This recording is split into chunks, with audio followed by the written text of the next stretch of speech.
السلام عليكم خوتي وخواتاتي، مرحبا بكم معايا في قناتي وقناتكم فوزية تيفي. اليوم ان شاء الله غادي نديرو مسمن كبير الكوتي، وكنتمنى يعجبكم ان شاء الله. ولا تبعتوه بالطريقه ديالي غيولي معتمد عندكم. اول حاجه كنديرو كيلو ديال الطحين من نوعيه جيده، وكنديرو قبيصه ديال الملح على حسب الذوق، ومعلقه ديال السنيده ممكن تعوضيها بمعلقه ديال العسل، وكنعجنوها بالماء الدافئ. من بعد ما كنعجنو العجينه مزيان وكنجمعوها،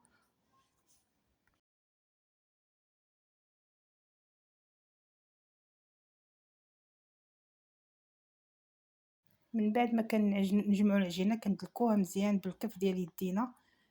لكتو مزروبين، لكتو مزروبين دلكوها مزيان باش دغيا يطلعوا معكم. ما كنتوش مزروبين ممكن تعجنوها وديروها في ميكاب بلاستيك، وتخليوها دهنوها بالزيت وتخليوها تطلق على خاطرها.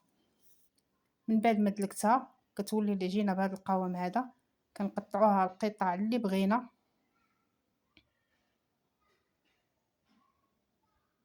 كنقطعوها كرات اللي بغينا.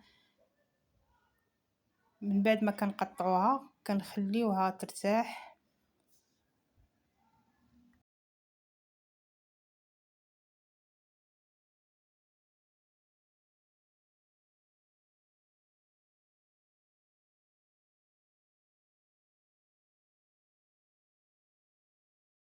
من بعد ما كنقطعوها بالسلوفان ونخليوها ترتاح.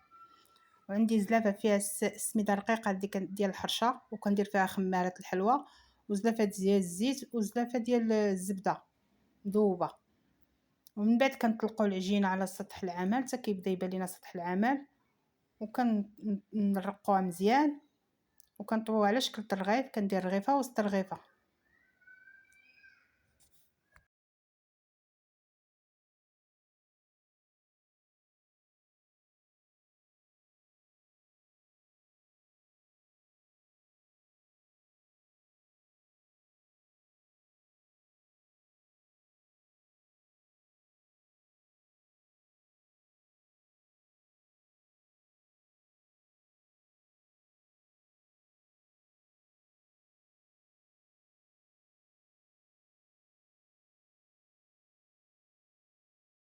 من بعد ما كنطلقوها كنديروا رغيفه وسط رغيفه، رغيفه وسط رغيفه، كنطويوها مزيان بحال شكل الرغيفه.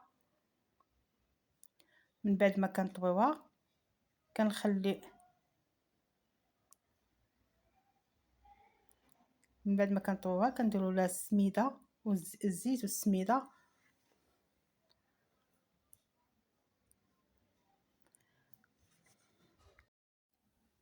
نكملهم كاملين بحال هكا رغيفه وسط رغيفه ونرجع معاكم.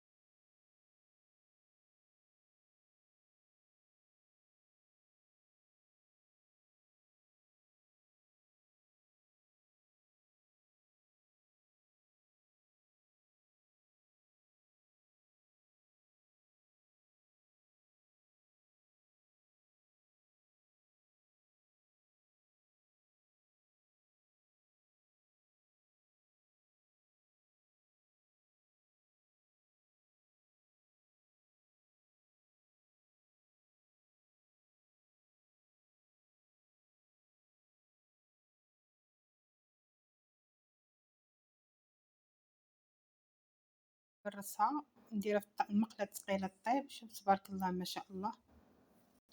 ما عندك انت كتقلبي فيها تحركي فيها وهي كتحل من الداخل.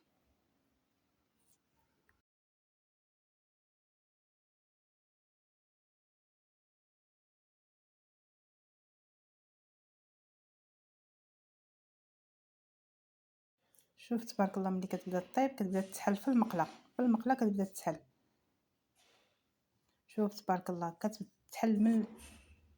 كنتمنى تجربوا هذه الطريقه هذه، وان شاء الله ما غاديش تبقاو تستغناو عليها ان شاء الله. من بعد ما كملت الطياب ديال المسمن ديالي ها النتيجه ديالو. تبارك الله كيجي مورق وكيجي رطب وهشيش. كيذوب في الفم، الا جربتوه ما غاديش تبقاو تستغناو عليه.